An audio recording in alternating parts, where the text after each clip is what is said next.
The Franklin Mills Mall is no stranger to crime. Burglaries, robberies, and car thefts are all common around here. But a double homicide is not common.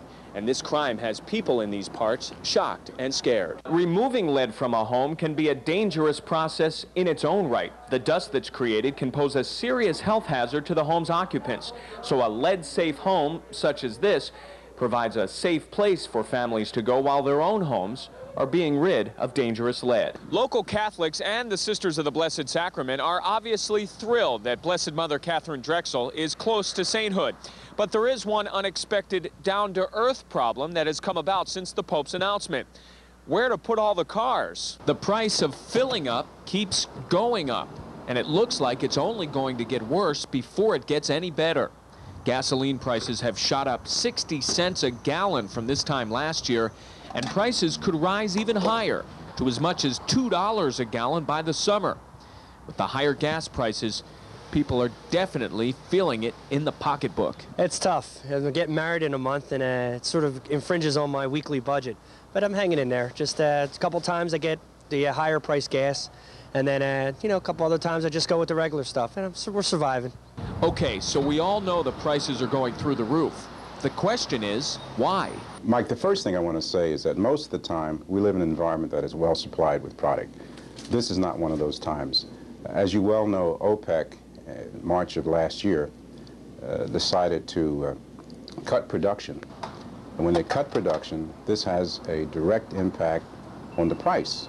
So what can you, the average driver, do to minimize the impact of these higher gasoline prices? Well, there are several things you can do. First, if possible, use regular unleaded gasoline instead of some of the higher octanes. That could save you 20 to 25 cents per gallon.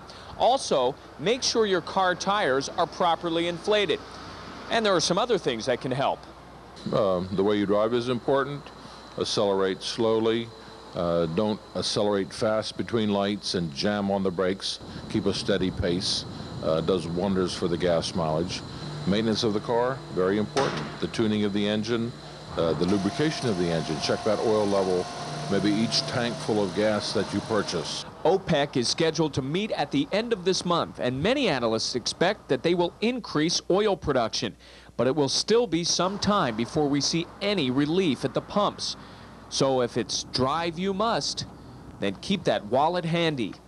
In Center City, Mike Rossi, Philly TV News. Last month, Mayor Street pledged $3 million in city funds to help firefighters infected with hepatitis C.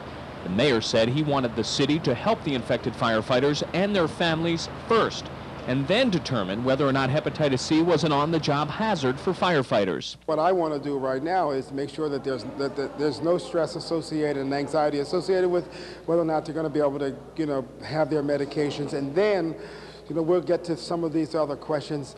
Some of them are technical, some of them are legal, but I think in the end, these families are going to have nothing to worry about. But so far, those 132 infected firefighters haven't seen a nickel of the money that was promised to them.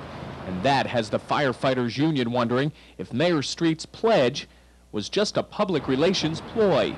A spokesperson for Mayor Street told me that the mayor is as committed as ever to helping the infected firefighters pay their medical bills, and that the money is there and should be available to the firefighters now.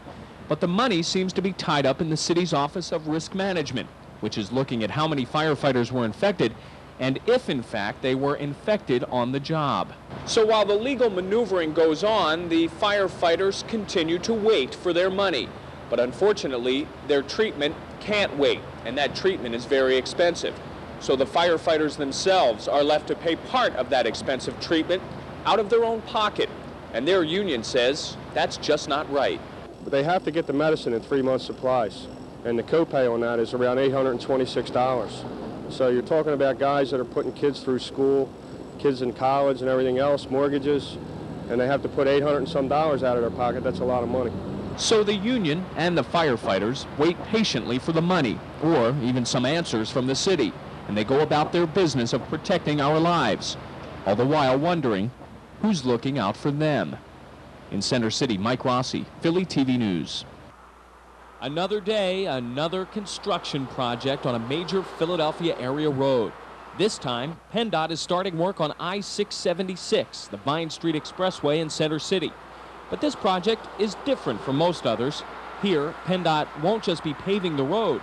Crews will be going high-tech by installing an intelligent transportation system, a system of closed-circuit TV cameras, traffic detectors, and dynamic message signs used to spot traffic troubles as they happen. The purpose of the whole system is to allow us to detect incidents or accidents faster and get a more complete and appropriate response so that we can clear traffic faster. And this minimizes delays not only to the motorist, but it also minimizes the possibility of secondary collisions where people suddenly come up on a traffic queue due to an incident or an accident.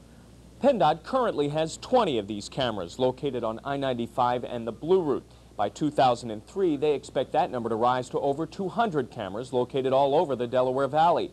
What that means for you, the driver, is hopefully a safer, smoother ride. Identify problems, incidents, breakdowns, or crashes, respond to them that much faster, get the roadway cleared so other motorists aren't tied up, and for safety reasons too. If we can get ambulances or fire trucks in there, if that's the proper response and we call for them ahead of time, it just makes it safer for everyone. PennDOT also has a mobile satellite truck that can be dispatched to the scene of a major traffic problem and send pictures and information back to the command center. In the near future, PennDOT will have emergency roadside assistance vehicles patrolling 95, the Vine, and Schuylkill expressways to help stranded motorists.